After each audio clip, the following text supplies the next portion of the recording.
10 o'clock on July the 7th, 2025, and a lot's going on in the world. We'll be talking about that on World Edition and seeing what the folks have to say about a number of the stories taking place on the world stage.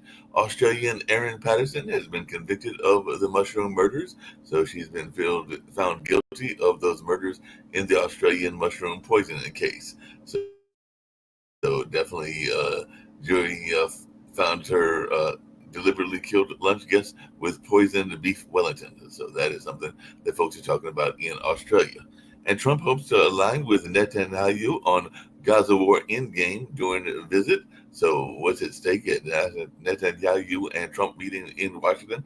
Israel Prime Minister Benjamin Netanyahu will be meeting with Trump on today. So we'll see what goes on in those conversations.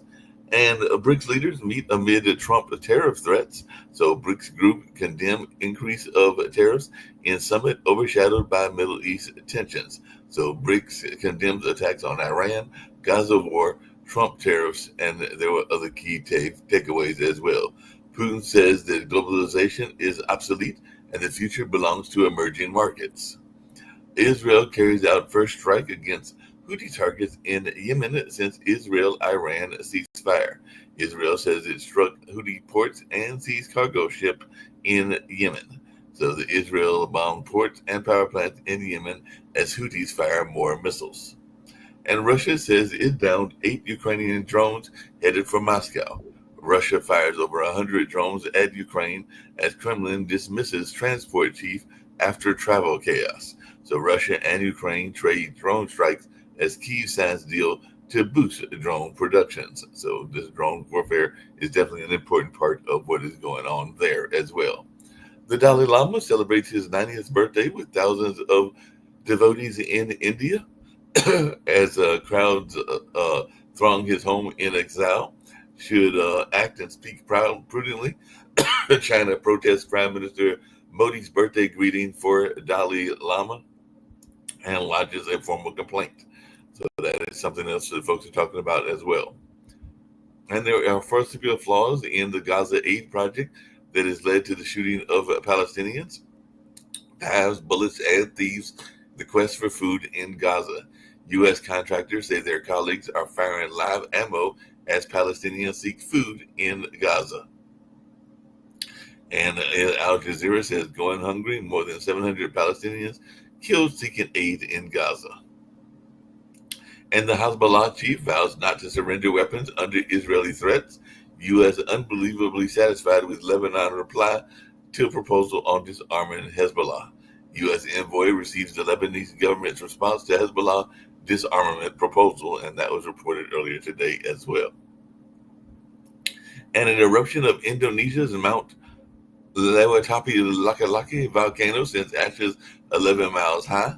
So Indonesia volcano eruption sends ashes that high up and everything, and flights to Bali have been canceled after that Indonesian volcano eruption. And Donald Trump is threatening 10% tariffs on BRICS countries. So Trump's tariff threats to BRICS over anti-American concerns. So he's threatening an extra 10% tariff on nations that side with BRICS. So Trump threatens tariffs on countries aligned with the BRICS nations. And apparently China has reacted to Trump's new BRICS tariff threats. And the UK marks 20 years since the 7/7 London bombing. So names of bombing victims were read out during a packed St. Paul's memorial service. And some folks are asking, is the UK really any safer 20 years later from that incident on 7/7 in 2005? King Charles III leads the UK in marking 20 years since the deadly 7/7 London bombing attack. And Paris reopens the Seine River the Seine River to public swimming after a century-long ban. So you can actually go swimming in that river now as well. And Netanyahu seeks to prevent future Iran nuclear threats in Trump meeting. And Katz and Samir hail war against Iran as defining milestones in Israel history. And there was an arson attack on synagogue in Melbourne, Australia. Man charged with setting fire to a Melbourne synagogue as police probe terror motive. Violence in synagogue and restaurant unnerved Jews in Melbourne and alleged arsonist charged over fire at the Australian synagogue. And Spain's San Fermin kicks off with a chupanzo that looks to Palestine. So definitely that is something going on in Spain as well. And like I said, lots going on with what's happening in Israel and all along those lines. And the U.S. has deported 8 men to South Sudan after the legal battle. So the U.S. turns 8 migrants over to South Sudan, ending weeks of legal limbo. U.S. Deported the men from Asia and Latin America with criminal records to South Sudan after the legal saga and all along those lines. And Pope Leo the 14th returns to Castel Gandolfo for summer vacation. So it looks like he's going to take a little bit of a break. And folks are talking about the hilltop town where Pope Leo the 14th is staying cool on his summer vacation. So that's something that folks are talking about as well. And France accuses China of undermining Rafale jet sales. So French intelligence claims China trying to foil the global sale of the Rafale jets. And that is something that folks are talking about as well. So definitely that's something that is taking place in the world stage. Let's see just really quickly what's happening in the U.S. stage, and I'll bring in my fellow panelists. Texas braces for more rain as death toll mounts to at least 82, with dozens missing. So at least 80 dead, including 28 children. And Camp Mystic confirms 27 dead in a flash flood as more rain is expected in Texas. And Tesla shares dropped 7% in the pre-market trading after Elon Musk says he is launching a political party. Trump says Musk is off the rails with America Party effort. So Tesla stock tanks after Trump dismisses Musk's new political party plan and calls him off the rails. So apparently we've got a new political party, and the bromance is over because apparently Elon is starting his own party. And we'll see, maybe he'll team up with some other folks with their own parties as well. And the trade deadline approaches as Trump administration sends tariff letters. So Trump keeps foreign countries on the edge as tariff deadline nears. So that is something that folks are paying attention to as well. And Trump's bill's health effects won't be felt until after the midterms. So Trump's big, beautiful bill means massive cuts to Medicaid. And definitely that is something that people are paying attention to as well. They're saying that rural hospitals will be hit hard by Trump's signature spending package. And Trump storm Chantel will be a flood watch for heavy storms across parts of Maryland on Monday as Chantel flooded North Carolina and is now moving into the mid-Atlantic. So that is definitely something that is in the news. And New York City mayoral candidate Zohran Mamdani faces criticism. Representative Tom Zosi says that Mamdani tapped into Democratic frustrations on key issues. So New York mayoral frontrunner Zohran Mamdani, professor father, claimed Hitler inspired by Abraham Lincoln. So there's already talk about this kind of stuff going on as well. And the New York City real estate dealmaker braced for a drag-out battle with Mamdani's socialist policies. So we'll see how this all plays out, and if he gets the nomination, and if he gets the victory, how it will play out in New York politics. The DOJ and the FBI find no Jeffrey Epstein client list, but they do confirm the suicide.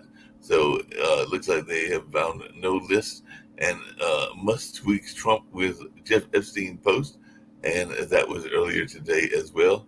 And Elon Musk reacts to the Epstein list report saying final straw. And Trump says NWS staffing didn't affect Texas storm preparedness amid funding. So as flood hit, key roles were vacant at Weather Service offices in Texas. So this is definitely something that folks are talking about as well. And Trump's big beautiful bill has been signed into law, and we'll find out how this impacts people's income taxes and all along those lines. And last but not least, 7 bodies were found at a California fireworks warehouse explosion site. Teenage dad to be working his first shift at fireworks factory was killed in a huge blast alongside his brother. So that was something that's going on in California. And Alcatraz Detention Center, folks are talking about that as well.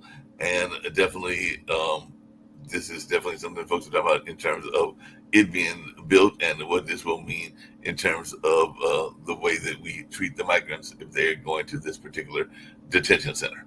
But I'm going to bring in my fellow panels and see what they've got on their minds. And all along those lines, I see I've got Rick Rosner with me. I've got John out of Canada.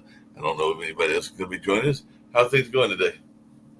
Okay, I mean, just a lot of stuff going on. So, for starting at the beginning of Trump's presidency, Kash Patel and Pam Bondi promised the Epstein files. Right. Even rolled out some files that had already been made public. Now they say there are no files. Right. So we'll see if this damages Trump. Probably not, because his base sticks to him regardless. And there is a ton of stuff going on. Superman, the movie, written and directed by James Gunn, comes out this Friday. A lot of people are looking forward to it. In an interview, Gunn said that Superman is the story of an immigrant and it's about basic human kindness. And so all the biggest assholes on Twitter are saying they're not going to watch the movie. Even though that's always Superman, I think was born, was the first comic came out in 1938. It's always been his story. He came from a whole other planet. Right. Exactly. But that was a different America. That was an America that pulled together to go to, within 2 years of Superman coming out, we were in World War II. Mm-hmm. I think we've become that it's become a safer place to express meanness. And I'm not sure that we could get it together to do a war effort like we did back then. I hope we don't have to. Yeah, we won't have to do that. Anything. John and Rick, what is y'all's thoughts? Apparently it is official. Elon Musk is going and starting his own political party. So I guess he and the bromance is over. So he wants to start his own political party. So what is our thoughts around this Elon Musk party? Well, John, go ahead. I just talked. Anything again. I'm anti-Trump. Anything to pull away support from Trump, I think is a good thing. But we don't know if this will pull enough support away from Trump. When Clinton was elected in 92, when Clinton was a long shot, he won because Ross Perot, a third-party candidate, got 19% of the vote, and Clinton won with just 42% of the popular vote. Musk is saying that all he needs to do is flip half a dozen seats in the House and 2 or 3 seats in the Senate to return control to the Democrats. So already he's not a dumb guy. That's reasonable thinking. That in the midterms that it wouldn't take that many seats to turn over control. And statistically, if you look at the last 100 years of who wins the House, it's almost always the party that doesn't hold the presidency because people get frustrated with the president. And that's been especially true in more recent years as president's popularity declines as we become a more polarized country. Oh yeah, that's definitely. Yeah, I think him doing that will definitely hurt more the GOP. But the election is still 16 months away, and we would have to rely on Musk staying consistent for the next year and a third. And, that guy is kind of all over the place. Yeah, he's definitely all over the place. Hey, just really quickly, Rick, what is your take on Paramount paying Trump $16 million to settle this lawsuit? I know that you have some background. It's garbage. It's super duper garbage. Trump was suing because he said that 60 Minutes aired an interview with Kamala Harris that had been edited. Well, every interview gets edited, including interviews with him. I've fallen asleep a couple dozen times at least in edit bays as you go through endless footage trying to put together something that is short enough to fit onto TV.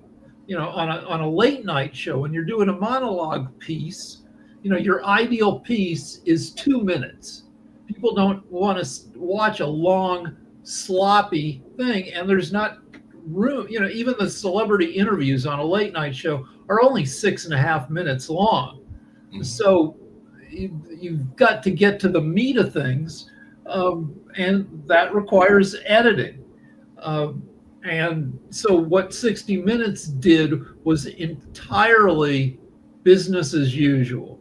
Yep. And here they are just giving 16 million to Trump for bullshit to avoid political persecution. Yeah, that's all about is I avoiding. have a question as a Canadian. This emolument clause, or like the whole idea of where people. It's one of those things that it is a law that it's never been endorsed. Never been enforced. And for one reason is nobody violated it very egregiously in the past. And now it's not being enforced because we have a history of not enforcing it. And because Pam Bondi, Trump's personal attorney pretty much, is running the Department of Justice. There's another law that's similar in that it's never been enforced, but you're not allowed to use the White House. You're not allowed to make political endorsements in front of the White House. Or commercial endorsements, right? Right. Yeah. And that was violated during Trump's first term. He had a political rally at the White House. His daughter endorsed beans, I believe, at the White House, some Mexican line of bean products. But I think we're going to validate that again very shortly, because one of the things that came out over the weekend is that Trump is very seriously looking at bringing UFC fight to the White House. So that seems that for the 250th anniversary of the country, of the Declaration of Independence, July 4th, 2026. The White House already put out a mocked up picture of a giant martial arts octagon on the grounds of with the White House behind it. And I assume he'll go ahead with it. He went ahead with his military parade. To me, your country, unfortunately, you have all these laws, long history of laws. It's a joke. I stand back as a Canadian and I watch you guys have these laws. Nobody does a thing. Like you say, he gets away with it. It's a joke. I'm sorry. That's, and people, again, like Nikki, is Nikki on? No. That kind of defended or deflected or distract from it. Again, I got nothing but pathetic feelings to these guys. Yeah, the wrong person in the wrong place can get a lot of clowning in. You guys had a huge clown. The new documentary's coming out about him next week. Doug Ford was mayor of Toronto? No, his brother. Yeah. Brother. Well, one of these, it's the Ford. Rob Ford. Okay, so yeah. Rob Ford was and kind of beloved for being so crazy, because he was a drug doing, hard drinking. I wouldn't say he was beloved. Again, there's going to be stupid people out there. I guess anarchists or people who don't give a shit about rule of law. He didn't last long. He eventually died from his cancer. Bad habits. No. He had cancer and he died. Oh, well, I'm sorry to hear that. But you get a crazy buffoon. idiot. Yeah, he was a buffoon in a powerful position, and it's hard to stop him. And Trump is America's great bad luck. Well, speaking of great bad luck and everything like that, apparently the former Treasury Secretary Larry Summers said no economist without a stronger political agenda says that the Trump bill is good. So he panned Congress for passing the shameful mega bill he says will hurt the economy and all along those lines. So he's definitely out there saying that this could be a horrible bill, even though it's called the Big Beautiful Bill. So what is our take on this bill now that it is passed? Just a couple things. There's a couple tax cuts that that the supporters of the bill are talking about. No tax on tips, no tax on Social Security, except that those tax exemptions are partial. They only apply to several $1,000s. I think it might be the first $25,000 of tips, and those that no tax on tips goes away. No tax on so they both go away in 2028 after the midterms. And then the Medicaid cuts don't begin until 2027 after the midterms. So they want to survive the midterms, so they're playing with the timeline. The tax cuts for billionaires are permanent, but the tax cuts for regular people go away after 3 years. There was a podcast about a month ago, I think, that Nick Key hosted. David Walker, I think, was the economic, and he called it this this big beautiful bill just horrendous in terms of adding to the debt. And I think he was able to convince Nikki. So again, small miracle.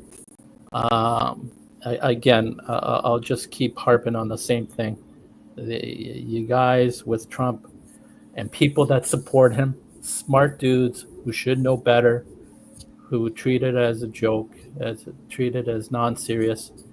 Again, I just wanted to attend this particular meeting to see if those views have changed Nikki's mind at all. I doubt it, but well, Nick espouses certain things. He certainly hates certain departments of the government. There's some department of the government that like regulates annuities, and he hates that department because it goes after small business people and creates big burdens for them. But in terms of his other stuff, when he says stuff that's in favor of Trump's policies, he's just trying to get a rise out of us to create a lively discussion. So to that's I don't take serious. Like I he's for entertainment value or to get rise out of the liberals, which I'm not, or progressives. It's a not serious person, and he should know better. Again, I'm not, I don't want to cast aspersions to these people, but that's what's wrong in my opinion with your country. Is there's too many people like Nick that kind of don't treat the seriousness of your democracy seriously enough, and I just shake my head. All right, there's one more aspect of Trump's administration that is really messing with the national debt, and that is Trump's tariffs have forced the Fed to keep interest rates high because to fight inflation, because the tariffs are inflationary, because they raise the prices of everything that comes into the U.S. from foreign countries, and to fight. So people, if you want to get a mortgage, a 30-year mortgage to buy a house now, you're going to pay like 6.8% on that mortgage. And the U.S. has to pay high interest rates when it sells T-bills to cover the national debt. And, without Trump's tariffs, the interest we're paying, on when we sell our debt to keep the country operating, that might be 40% lower. Instead of offering, interest rates of 5%, we'd be able to offer interest rates of 3%. But we can't until this tariff garbage is taken care of. Yeah, you gotta do with that. Yeah, again, Nick, I think is more interested in making money than I wonder if he's bought any stocks in Palantir and prison stocks. If he has, good for him, I guess.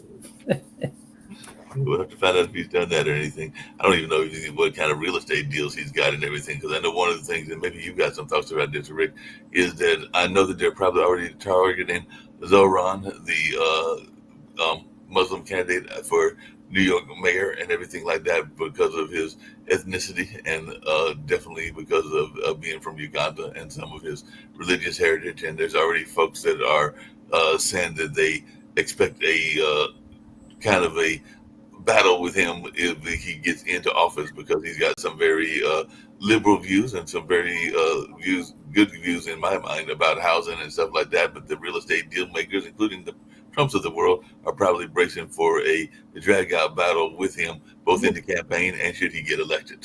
Yeah, I don't know how much power, if he gets elected, he'll have to, or inclination to redo the economy of the city.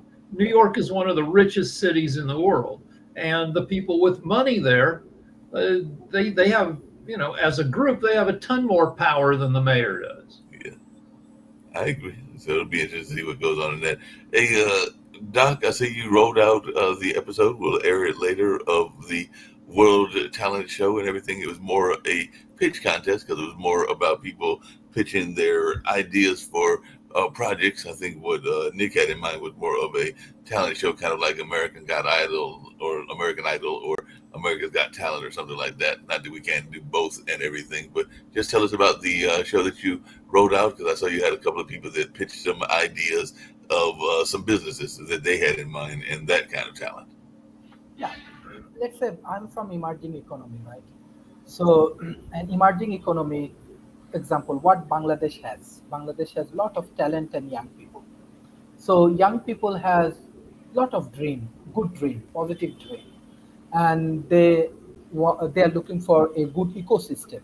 So I'm just developing through my research center. Definitely, commercialization is very important. So we are developing this global talent show. So not only in Bangladesh, you can see that people from Africa, people from South, like India, from Delhi, from Bangladesh, uh, they are joining in our global talent show, even from New York, and they are actually sharing their idea, their new innovations, new business.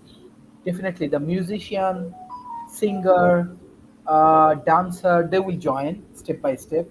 Uh, we are planning for next 1 year. As my core focus on talent, so I believe that global talent show give a very very positive uh, impact for our community. Not only that, one of the candidate even from California, he want to run for as a mayor. I think California has a mayor election soon or something. So his name is Joltan. He also show he's interested to join this global talent show. So it may be diversified cultural peoples and diversified talent people will join. Hopefully, it will be interesting and it will add very good values for us. Ecosystem is important, especially USA is good for startup development. Still, USA has very good world-class ecosystem for startup development, especially in Silicon Valley, New York, Boston, and all of the places.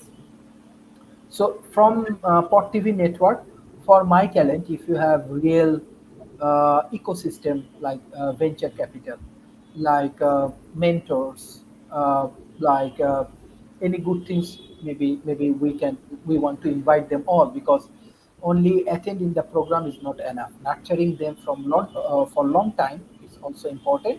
Uh, so I already launched the CEO development program. So Rick, Mark, John, if you want to nurture this startup, these talented people, you can through our program. Thank you. No problem. It was a good So opening show and everything. Go yeah, ahead. thank you. With startup shows, you got to do it, however, by any means necessary Right. to steal from Malcolm X. That Right. when America's Got Talent puts on an episode, that show probably to put on an hour of TV probably costs close to $500,000. You got to have the studio space. You got to get in the audience. You have to pay the talent.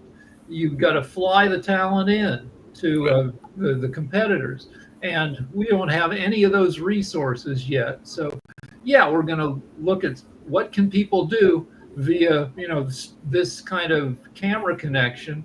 And one thing they can do is pitch ideas. If somebody wants to juggle or play the guitar or sing, they could do that too. But right now it's in a startup Yeah. situation. It's a startup situation, and we do have the the VC Master Show, which is about venture capital. So we've got a couple of those startup shows, and this will be another one that falls in that category because I think that the good Duke Doctor has been doing that show now for a while and everything. I had a question for you, Rick, and everything. But hold on. Before you get to that question, you need another thing. You need viewers on this network, and you need to have, if you want to get more resources for this network, you got to come up with a way to show advertisers that we have verifiable viewership numbers. Right. No, I agree with you on that, and I know I've been trying to get that from Nick and from Kim and others as well. But I went to an event last Tuesday, and there was a young lady that was there, and she told me that she had a friend that was actually on one of those old time talk shows and everything like that. But the entire story was made up and everything like that. So I just wanted your take on that because I think it might have been either Jerry Springer or it was one of those reality shows. But the entire show, the entire people got paid because they made up the story. My feeling is, all right, if you're a producer on one of those Scandal of the Day shows that were popular, say in the 1990s into the 2000s, those people were always out of ideas. They had to fill a week. They had to come up with 4 or 5 episodes a week, and they'd already exhausted their notebook full of like lunatics and people with crazy things going on. So if you went to them with a situation, you said that we are brother and sister and we are in love and we're having a baby.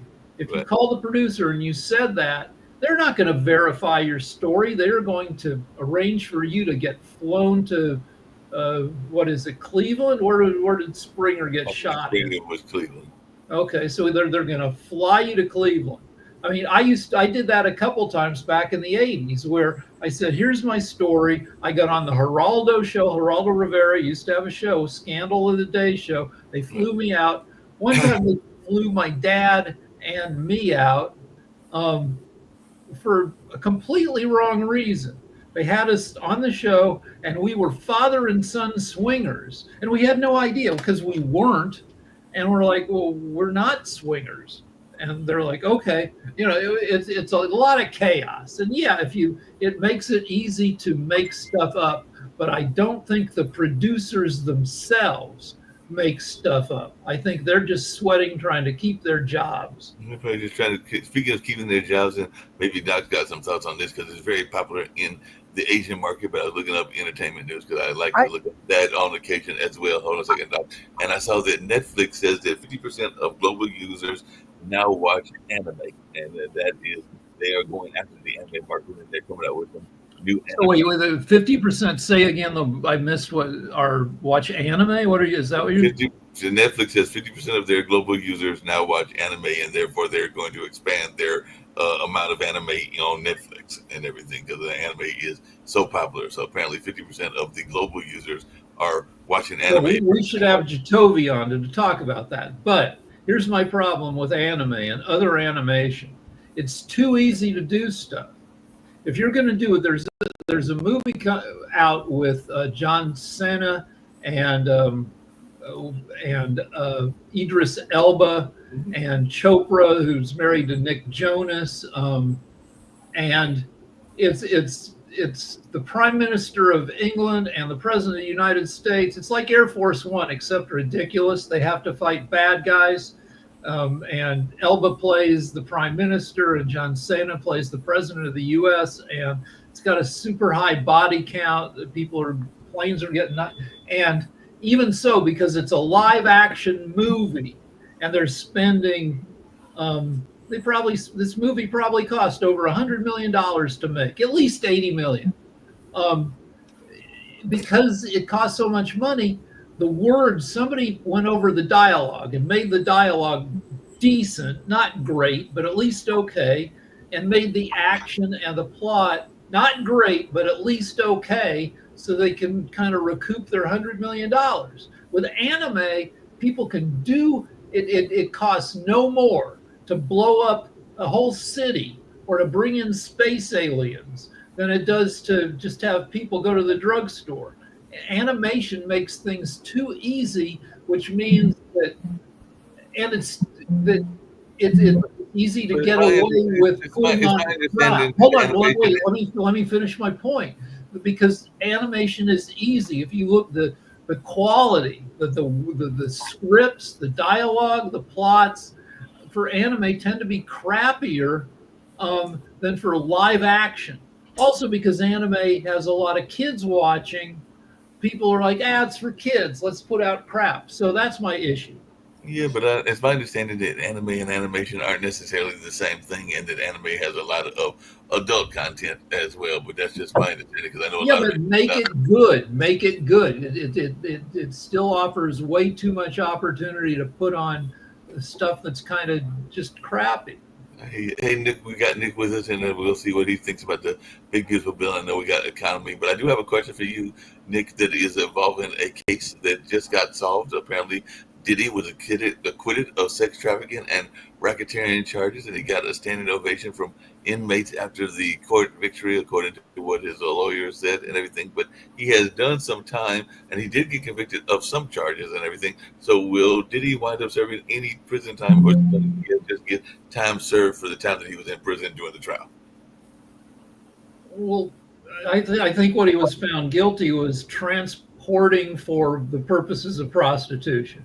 You Right. can't just drive people across the countryside to pay them for sex, especially if you're flying them, driving them across state lines.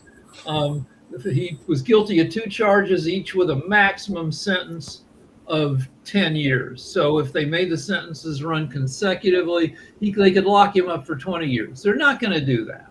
I'm guessing if I had to put money down, he'll get 4 years. 2 4-year sentences to run concurrently, and then he'll be out in 2.5 years. Oh, is he in California? No, this is isn't it New York? It's New York. He'll be out before, But I would agree with what Rick is saying. He'll get a sentence, but probably a very light sentence on that point in time. We do have some things coming up on the network.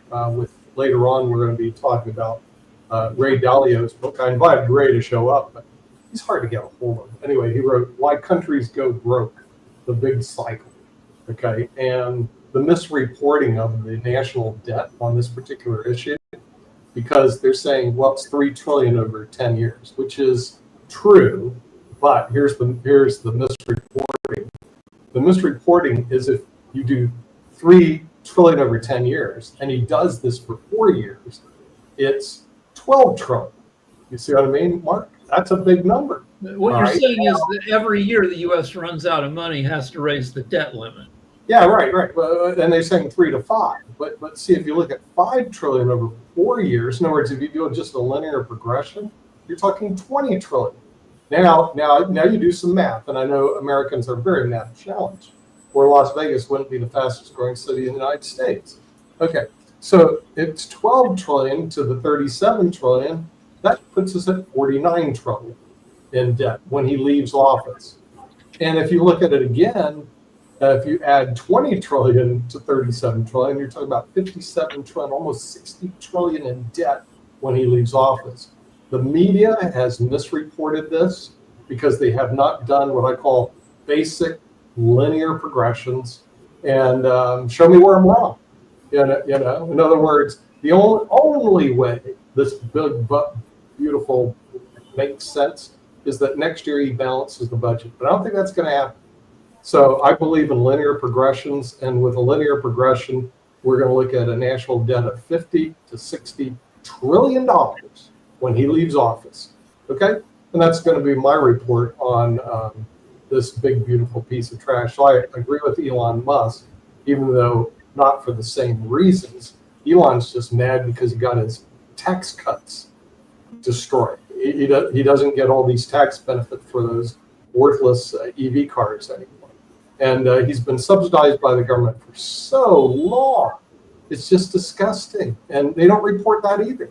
Elon made his multi-200 billion off of Washington, D.C., giving him grants for his SpaceX stuff and basically grants for his Tesla vehicles. So, you know, we're going to have a lot to talk about on economics coming up after this particular program. And then for Lawyers Den tomorrow, we're going to talk about the transgender issue. Okay. Now, this is going finally in front of the Supreme Court. Okay. They finally decided to hear it. And here's the issue, whether males can compete in women's sports. And they plan on not ducking the issue. They kind of ducked the issue last time. And what they said was, well, states don't have to allow transgender operations for people under 18. But that ducks the issue. The big issue will be what I just said. In other words, will biological males, born biologically male, be able to compete in women's sports? And that's going to be a big one before the Supreme Court, because they have to deal with equal protection issues, and we'll see how they swim around that one. Yeah, Rick. So it's likely to go not trans people's way in collegiate sports, and that I believe in, like, looking at this on a case by case basis, but I don't think that's going to happen. But so it'll be sad for trans people. On the other hand, a clear decision from the Supreme Court, which is 2/3 conservative, and 1/3 of the conservatives are a pair of crazy assholes, Alito and Thomas, who really just, you know, they don't really rely on the Constitution. They just kind of, anyway. The good thing about this ruling, whichever way it goes, is maybe it takes the trans issue out of, you know, the political arena somewhat. So we know from talking about this on the show that out of 50,000 NCAA athletes, there were only 9 trans athletes, people who were born male competing female. Of those 9, only 4 had even a chance to medal or to win their particular, you know, most athletes, even elite college athletes, kind of suck. They've got no chance of winning their event. And so you got 4 people out of 50,000 who might be born male and have a chance to, you know, if this is the way you feel about it, take it away from a woman who was born female. So 4 people. You could look at it on a person-by-person basis. The Supreme Court's going to say, nope, they can't compete. And then the football is tucked away a little bit, because whenever you hear trans, you should look behind you, because the Republicans are picking your frickin' pocket. They want you all worked up about trans stuff, about libraries that have a graphic novel where somebody gives a blowjob. They want you all worked up about bullshit cultural issues, while they take away your Social Security and give that $1 trillion to billionaires.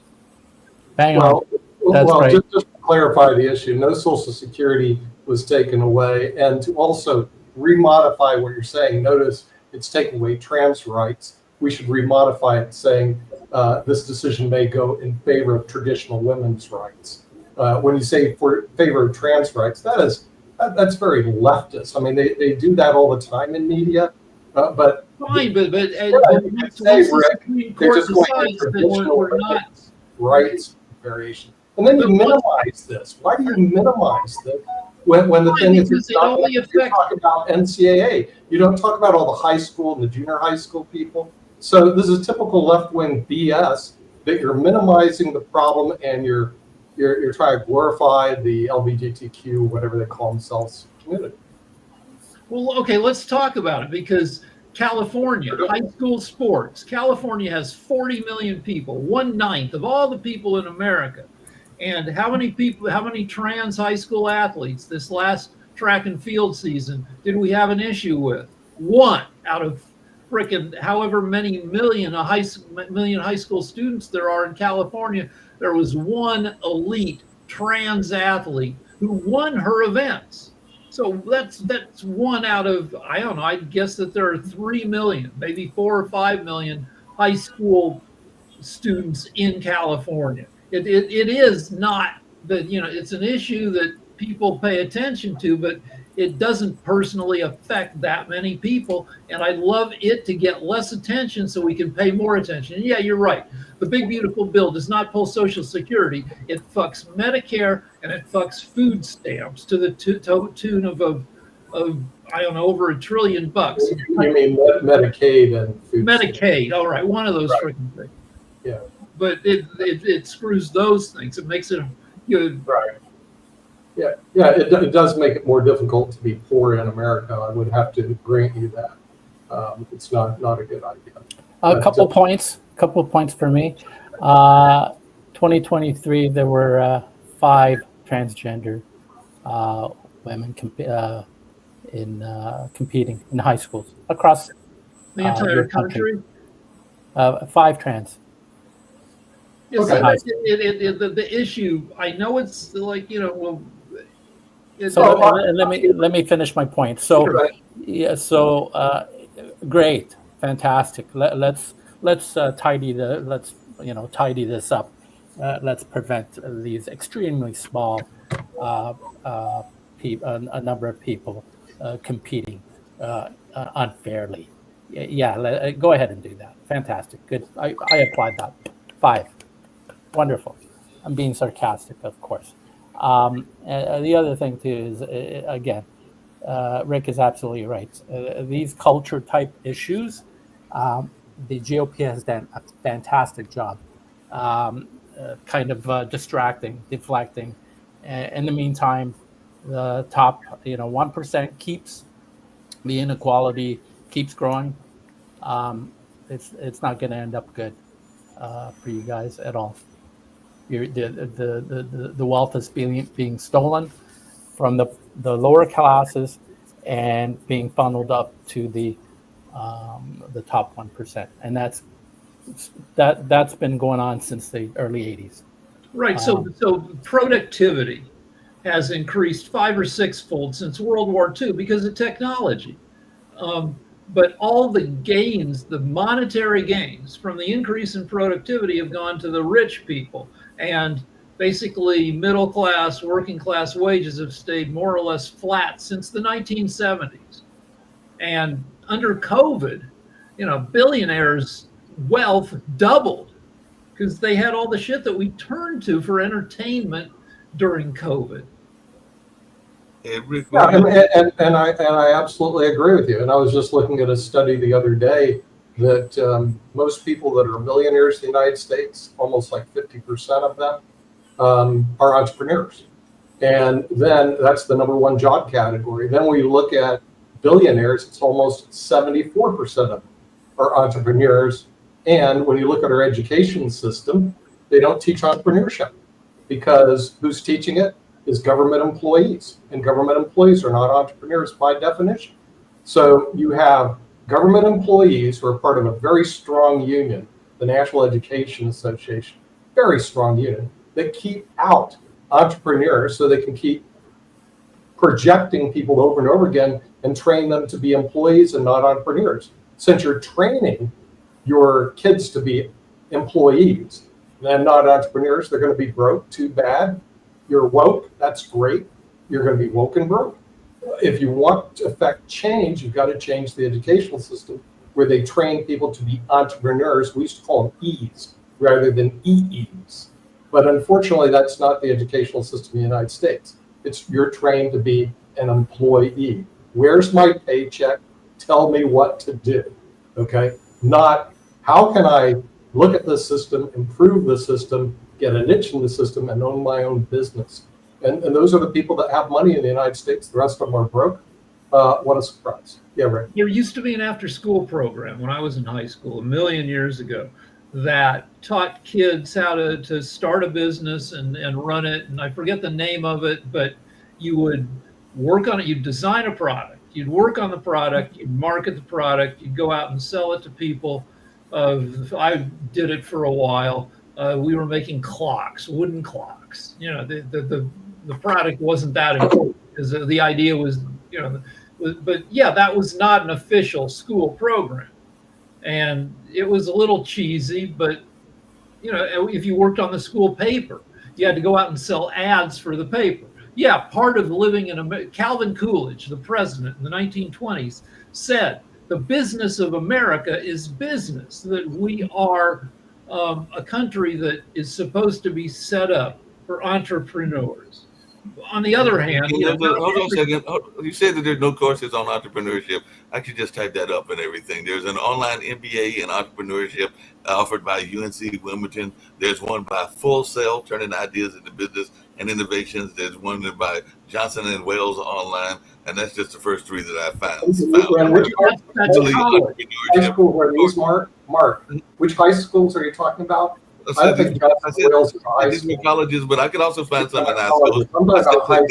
There's entire what do you call them? Schools in Durham that are entrepreneurship based because they are attractive for different programs. So there are entrepreneurship programs even here in Durham, North Carolina, Raleigh, and other programs and everything like that. And what do you define as entrepreneurship? Because I mean, the leading entrepreneurship field in the African American community, which created a lot of the Black Wall Streets and all along those lines. One of them was banking. One of them was funeral homes, and a lot of people don't want to work in funeral homes. And the other one was the one that a lot of people do not know the hassle that you have to go through to go get that job and everything. But it is the hair care business, and definitely that is the leading entrepreneurship business. Yeah, well, I mean, the funeral business is a great business. You're always going to have it. And another great business people don't know is, believe it or not, laundromats. I mean, they just don't want to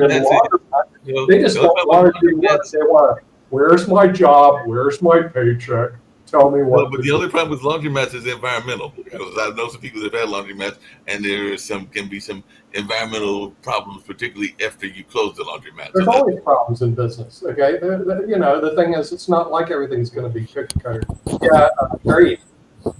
Yeah, thank you. This is very interesting discussions. I just want to contribute from Bangladesh because social entrepreneurship is one of the issues. It's hundreds of years. Country like Bangladesh, India, Pakistan, they heavily deployed this process. Example, my grandfather, he was not a highly educated man from any universities, because university or education system, they do not want to teach you entrepreneurial journey, because this is very old system, like 100 years before, let's say when British system, they want to dominate Bangladesh community or Indian community, they launched this education system, right? And entrepreneurial journey is something, it gives you more authority, more financial freedom, more innovations. Even though right now, even in Bangladesh or even in USA, I see that education system, let's say university, they do not teach innovations, creativity. Even they do not nurture innovation and creativity. That's why in Silicon Valley, in USA, in Bangladesh, in Middle East, all of the entrepreneurs actually drop out from education system. They learn from their regular experience. They learn from the industry. They learn from the market. They learn from the human relationship. Every day they have to face a lot of challenges, and from there they want to. So that's why education is one journey. Developing knowledge is one journey. Entrepreneur is different journey. I think that we only can learn entrepreneurship by experience. And the social entrepreneurship journey, what we have, and it's very popular, I think we should introduce it to the global north. Because in Silicon Valley, I saw there are lot of startup. USA is the best for startup, and I saw a lot of talented people. They lost their business because they do not have good customer, good market. So Silicon Valley entrepreneurs, Silicon Valley startup, or American startup and entrepreneurs, they can come to global south to market their product, and they can get a new business opportunity for that. The same way I ask Nick Palveda, come to Bangladesh, explore your experience, launch Spot TV Bangla, and make new things. That's it. But let's look at the job market. AI is fragmenting the job market.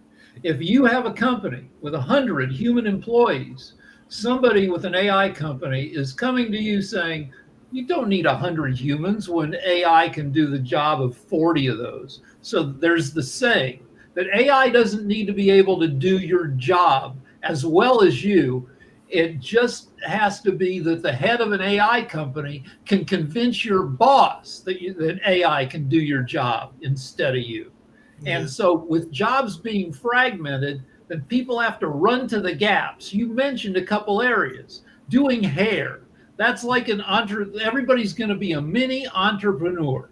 We already see that in the area, like I keep bringing it up, OnlyFans, of showing, taking off your clothes and getting tips from people. 1.1 million people doing that, up from zero, 5 years ago.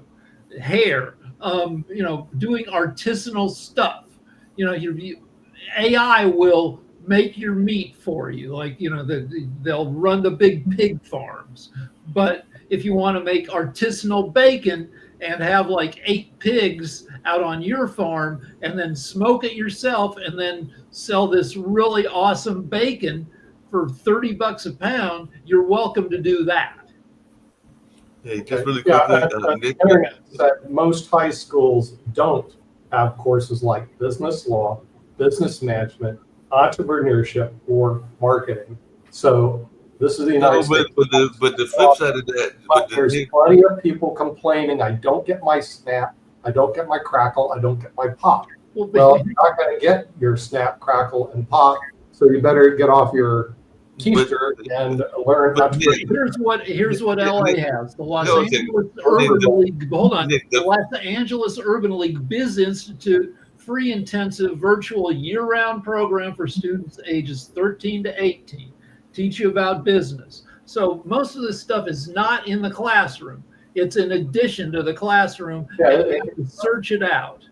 You got to search it out. And hold on a second. The flip side of that, Nick, is that a recent survey by Wakefield Research reveals that 41% of U.S. teenagers are considering starting their own business instead of pursuing traditional careers. So this whole idea that teenagers are going for traditional careers is moot, because a lot of them probably, 4 out of 10 are hoping to start their own business and everything like that. So they are saying that students are struggling to stay engaged in traditional high school classrooms. So there's a reliance on outdated teaching methods, and definitely they said, according to a Gallup.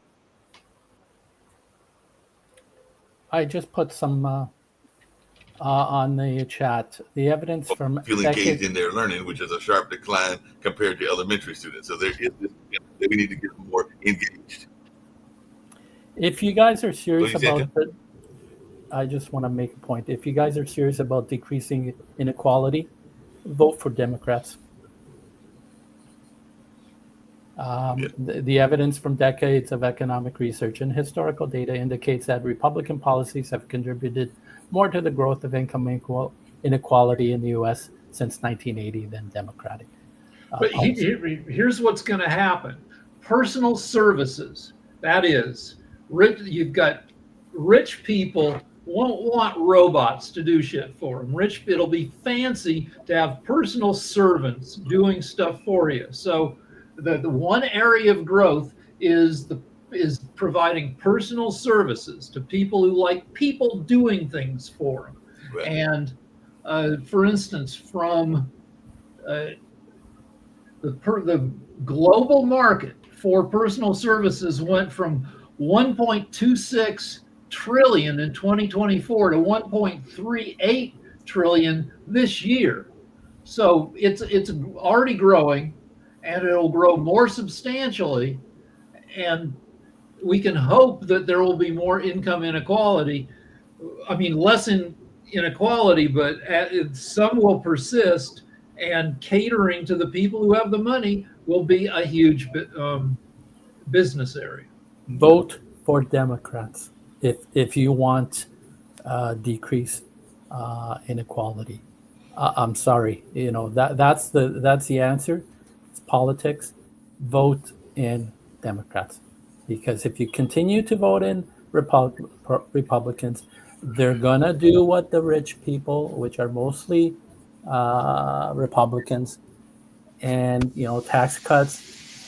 Again, I'm glad to hear Nick's views on the big beautiful bill has changed. It looks like he's no longer a fan of the big beautiful bill. Wonderful. Small miracles do happen.